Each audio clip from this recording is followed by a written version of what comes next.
తిరుమల లడ్డూ వివాదంపై సుప్రీంకోర్టు ప్రశ్నల వర్షం కురిపించింది. లడ్డూలో కల్తీ నెయ్యి వాడారు అనడానికి ఆధారాలు ఏమున్నాయని ప్రశ్నించింది. కల్తీ నెయ్యి ఉపయోగించారో లేదో తెలియకుండా సీఎం ఎలా ప్రకటిస్తారని అడిగింది. జూలై 6, 12 తేదీల్లో 4 ట్యాంకర్లలో నెయ్యి కల్తీ జరిగినట్టు టీటీడీ ఈవో చెప్పారని తెలిపింది. అంతకుముందు లడ్డూ తయారీలో కల్తీ నెయ్యి ఉపయోగించారు అనటానికి ఆధారాలు ఏంటని ప్రశ్నించింది సుప్రీంకోర్టు. అంతకుముందు లడ్డూలను ల్యాబ్కి పంపించి టెస్టులు చేశారా అని అడిగింది సుప్రీంకోర్టు. కల్తీ జరిగిందనటానికి ఆధారాలు లేకుండా సీఎం ఎలా ప్రకటన చేస్తారని, కోట్ల మంది మనోభావాలపై ప్రభావం చూపేలా సీఎం వ్యాఖ్యలు ఉన్నాయని వ్యాఖ్యానించింది. ప్రస్తుత పరిస్థితుల్లో సిట్ సరిగ్గా విచారణ చేయగలదా అని అనుమానం వ్యక్తం చేసింది ధర్మాసనం. సిట్ ని కొనసాగించాలా లేదా ఏదైనా స్వతంత్ర దర్యాప్తు సంస్థతో విచారణ జరిపించాలా అని కేంద్రం సలహా కోరింది. తదుపరి విచారణ అక్టోబర్ 3వ తేదీకి వాయిదా వేసింది.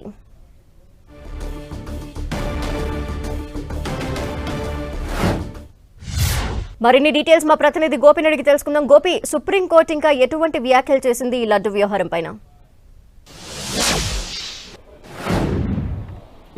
దేవుడిని రాజకీయాలకు దూరంగా ఉంచాలన్న వ్యాఖ్యలు ఈరోజు సుప్రీంకోర్టు చేయడం జరిగింది. తిరుమల లడ్డు వివాదం అంశం పైన justice BR Gavai, KV Viswanath తో కూడిన ధర్మాసనం 4 పిటిషన్లను ఈరోజు విచారించడం జరిగింది. అసలు కల్తీ జరిగిన నెయ్యితో లడ్డు ప్రసాదం తయారైందా అనడానికి ఎటువంటి ఆధారాలు ఉన్నాయని చెప్పి సైతం ఇటు టీటీడీని అలాగే రాష్ట్ర ప్రభుత్వాన్ని ప్రశ్నించడం జరిగింది.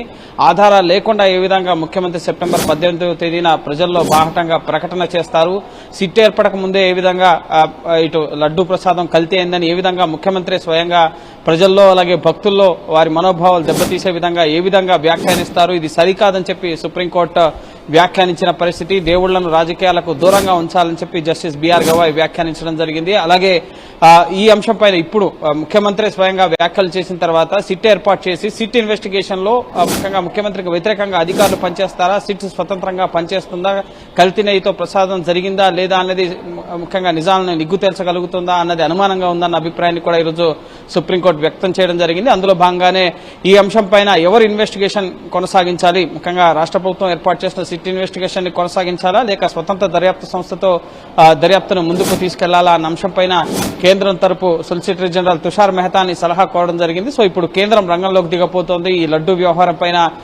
ఈ లడ్డు తయారీలో ఉపయోగించిన నెయ్యి కల్తీ అంశం పైన ఎవరు ఇన్వెస్టిగేషన్ చేయాలి అన్న అంశానికి సంబంధించి కేంద్ర ప్రభుత్వం ముఖ్యంగా ఏం సూచిస్తుంది, సిబిఐ ఎంక్వైరీకి రిఫర్ చేస్తుందా లేక సిట్టింగ్ జడ్జ్ లేదా రిటైర్డ్ జడ్జ్ నేతృత్వంలో ఎంక్వైరీ జరపాలంటారా లేక సిట్ ఇన్వెస్టిగేషన్ కొనసాగించాలని చెప్పి సూచిస్తుందా అనేది ఇప్పుడు ఉత్కంఠగా మారింది. ఎందుకంటే కేంద్రంలో రాష్ట్రంలో ఎన్డీఏ ప్రభుత్వం ఉంది కాబట్టి ఇప్పుడు సిట్ ఇన్వెస్టిగేషన్ కొనసాగించాలన్నా లేక సిబిఐ ఇన్వెస్టిగేషన్ వేయాలన్నా సరే పిటిషనర్లు వ్యతిరేకించే అవకాశం ఉంది కాబట్టి సో నెక్స్ట్ కోర్టు ఎటువంటి నిర్ణయం తీసుకోబోతుందన్నది సర్వత్రా ఉత్కంఠగా మారింది.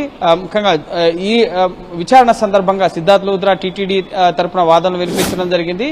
జూలై 6వ తేదీ అలాగే 12వ తేదీ ఏఆర్ డైరీస్ నుంచి వచ్చిన నెయ్యి ట్యాంకర్లలో కల్తీ నెయ్యిని గుర్తించాం. ఆ శాంపిల్స్ ని ఇటు ఎన్డీడీబీ ల్యాబ్ కి పంపించడం జరిగింది. అక్కడ అందులో యానిమల్ ఫ్యాట్స్ కలిసాయని చెప్పి రిపోర్ట్ రావడం జరిగింది. సో ఆల్రెడీ కల్తీ నెయ్యి అన్న శాంపిల్ నే మీరు పంపించారు, కానీ లడ్డూ శాంపిల్స్ ని పంపించారా, అంతకుముందు ఆ డైరీ నుంచి వచ్చిన నెయ్యితో లడ్డూలు తయారయ్యాయి అనడానికి, ఆ తయారైన లడ్డూల్లో ఈ కల్తీ నెయ్యి వాడారు అనడానికి ఏం ఆధారాలు ఉన్నాయని చెప్పి కూడా ప్రశ్నించడం జరిగింది. అయితే జూన్ నెల నుంచి జూలై 4 వరకు సరఫరా అయిన ఈ ఏఆర్ డైరీస్ కి సంబంధించిన నెయ్యి ట్యాంకర్లలో నెయ్యినే వాడారు కాబట్టి ప్రసాద తయారీ ఆ నెయ్యితోనే తయారైంది కాబట్టి నెయ్యి ముఖ్యంగా కలుషిత నెయ్యితో ఇటు తిరుపతి లడ్డు తయారైంది అన్న ఊహాజనితమైన సమాధానాన్ని ఇటు తుషార్ మెహతా టీటీడీ తరపు న్యాయవాది సుప్రీంకోర్టుకి చెప్పడం జరిగింది. ఊహాజనితంగా మీరు చెప్తే ల్యాబ్ రిపోర్ట్స్ అక్కడ స్థానికంగా ఉన్న ల్యాబ్స్ లో టెస్ట్ చేయించాం, కానీ ఎన్డీడీఆర్ ల్యాబ్స్ కి పంపించలేదు.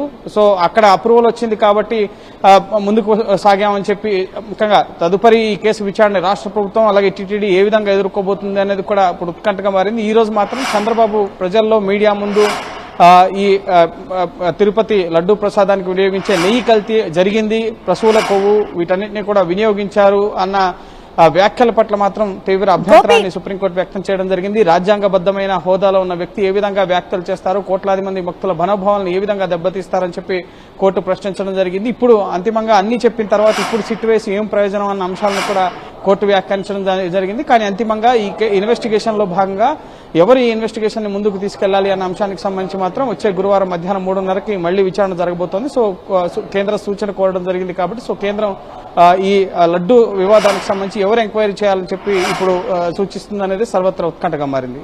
అయితే ఇప్పుడున్న సిట్ ని కంటిన్యూ చేయాలా లేదంటే స్వతంత్ర సంస్థతో విచారణ జరిపించాలా అని సుప్రీంకోర్టు కేంద్రాన్ని అడిగిన నేపథ్యంలో ఇప్పుడున్న సిట్ మరి కొనసాగబోతోందా, సిట్ విచారణ కంటిన్యూ అవ్వబోతోందా? ఇప్పుడు ప్రస్తుతం కొనసాగుతున్న సిట్ విచారణ అనేది యథావిధిగా కొనసాగించవచ్చు. దానిపైన ఎటువంటి స్టే కూడా సుప్రీంకోర్టు విధించలేదు.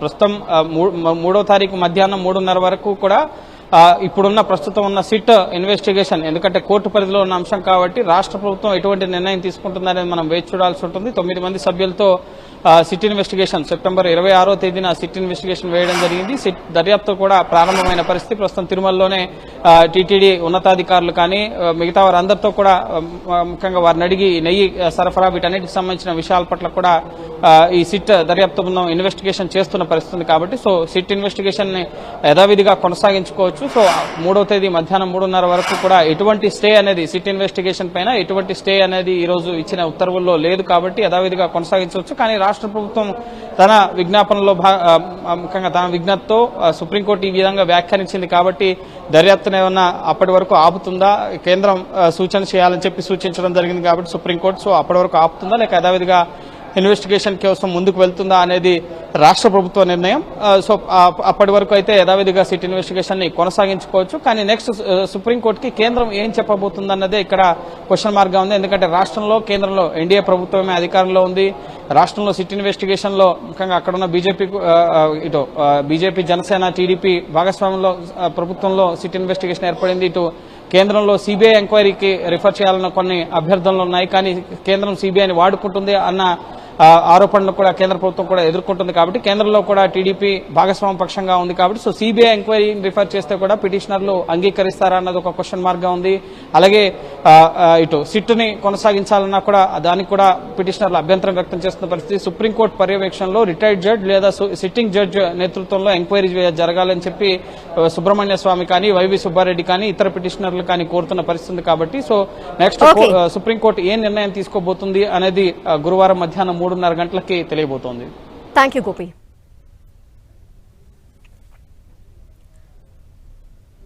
లడ్డూలో కల్తీ నెయ్యికి సంబంధించి సుప్రీంకోర్టులో విచారణ జరిగింది. అయితే సిట్ కి సంబంధించి సందిగ్ధత ఏర్పడింది. సిట్ తో విచారణ కంటిన్యూ చేయాలా లేదంటే స్వతంత్ర దర్యాప్తు సంస్థతో విచారణ కొనసాగించాలా అనే అంశానికి సంబంధించి కేంద్రాన్ని సుప్రీంకోర్టు ప్రశ్నించిన నేపథ్యంలో దీనికి సంబంధించి కంప్లీట్ డీటెయిల్స్ మా ప్రతినిధి మురళి అందిస్తారు. మురళి, ప్రస్తుతం సిట్ విచారణ అయితే కొనసాగుతోంది. నేపథ్యంలో సిట్ ఎవరెవరిని విచారిస్తోంది, ఏ అంశాలపై శోధిస్తోంది?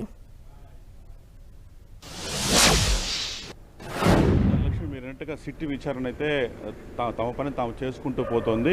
ఈ ఉదయం మనం చూసాం సిట్ సభ్యులంతా కూడా నేరుగా తిరుపతి నుంచి నేరుగా తిరుమల కొండపై ఉన్న ఏదైతే టీటీడీ గోడౌన్ అయితే ఉందో ఆ గోడౌన్కి వెళ్ళడం జరిగింది. ఆ టీటీడీ గోడౌన్లోనే ఒక మినీ ల్యాబ్ టీటీడీకి చాలా కాలంగా ఉంది. ఆ మినీ ల్యాబ్ను కూడా వాళ్ళు పరిశీలించారు.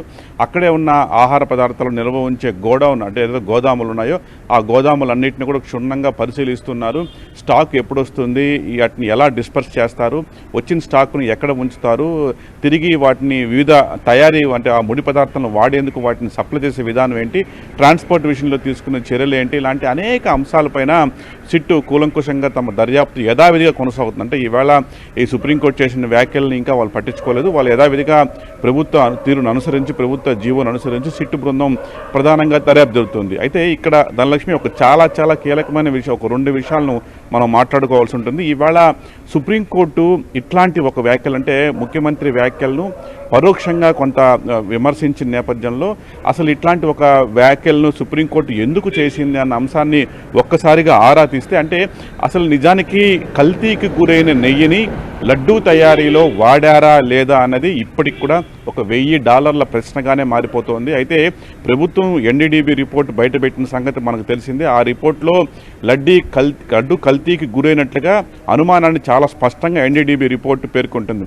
అయితే శాంపుల్ కలెక్ట్ చేసిన నెయ్యి, ఆ కల్తీ నెయ్యి టీటీడీకి ఎప్పుడు వచ్చింది, వాటిని వినియోగించారా లేదే అనేది మాత్రం ఇప్పుడు విచారణలో తేలబోతుంది. ప్రధానంగా మనం ఒక రెండు విషయాలు మనం స్పష్టంగా భక్తులకు కూడా చెప్పాల్సిన అవసరం ఉంది. ఏంటంటే టీటీడీ అఫీషియల్గా ఒక ఫిర్యాదు చేసింది. అంటే ఈ కల్తీ వ్యవహారం పైన తిరుపతి తూర్పు పోలీస్ స్టేషన్లో టీటీడీకి సంబంధించిన ప్రొక్యూర్మెంట్ జీఎం మురళీకృష్ణ ఒక ఫిర్యాదు చేసి దాదాపు ఒక 10 పేజీల ఫిర్యాదు. ఆ ఫిర్యాదులో ఏముందంటే ఒక చాలా కీలక విషయాలు ఏంటంటే ఏఆర్ డైరీ ప్రొడక్ట్స్ సంస్థకు తాము కాంట్రాక్టు అప్పగించిన తర్వాత మొదటిసారిగా ఆ సంస్థ నుంచి జూన్ నెల 12, జూన్ నెల 20, జూన్ నెల 25, అట్లాగే జూలై నెల 4 ఈ 4 తేదీల్లో ఒక్కొక్క ట్యాంకు చొప్పున 4 ట్యాంకులు వచ్చినాయని టీటీడీ ఆ కంప్లైంట్లు పేర్కొంది. ఈ తొలుత వచ్చిన ఈ 4 నెయ్యి ట్యాంకర్లను లడ్డూ తయారీ కోసం యథావిధిగా వినియోగించేశాము అని కూడా టీటీడీ ఆ ఫిర్యాదులో పేర్కొంది. ఇక ఈ విషయాన్ని కాస్త పక్కన పెడితే ఆ తర్వాత భక్తుల నుంచి కొన్ని ప్రభుత్వానికి ఫిర్యాదు వచ్చిన నేపథ్యంలో జూలై 6, జూలై 17 ఈ 2 రోజులు 2 ట్యాంకులు చొప్పున 4 ట్యాంకులు వచ్చాయి. అయితే తాము కలెక్ట్ చేసింది ఈ జూలై 6, జూలై 12వ తేదీ నుంచి వచ్చిన నెయ్యి ట్యాంకుల నుంచి నెయ్యి శాంపుల్స్ కలెక్ట్ చేసాము, వాటిని ఎన్డీడీబీకి పంపించాము, అందులో కల్తీ బయటపడింది అనేది టీటీడీ చాలా స్పష్టంగా పేర్కొంది. అయితే ఇక్కడ ఈ జూలై 6, జూలై 12వ తేదీ వచ్చిన నెయ్యి ట్యాంకులు ఏదైతే శాంపుల్స్ కలెక్ట్ చేసిన నెయ్యిని వినియోగించినట్టుగా దాఖలాలు లేవు. అయితే టీటీడీ ఏం భావిస్తుందంటే ఈవేళ ఈ 4 ట్యాంకర్లలో కలెక్ట్ చేసిన శాంపుల్స్లో కల్తీ బయటపడింది కాబట్టి గత నెల అంటే అంతకు ముందు నెలలో జూన్లో వచ్చిన 4 ట్యాంకర్లలో కూడా కల్తీ జరిగి ఉంటుందని అనుమానం అయితే టీటీడీ ఫిర్యాదు వ్యక్తం చేసింది. స్వయంగా సుప్రీంకోర్టు కూడా ఇవాళ అలాంటి అనుమానాలు వ్యక్తం చేసింది. కల్తీకి గురైనట్టు స్పష్టమైన ఆధారాలు లేవు కదా అంటూ కూడా వ్యాఖ్యానించింది. మొత్తంగా దీనిపై తదుపరి విచారణ జరగబోతోంది. కొన్ని ఆసక్తికర అంశాలు కూడా బయటకు వచ్చే అవకాశం ఉంది. సిట్టు దర్యాప్తు మాత్రం ముమ్మరంగా కొనసాగుతోంది. ధనలక్ష్మి. థాంక్యూ మురళి.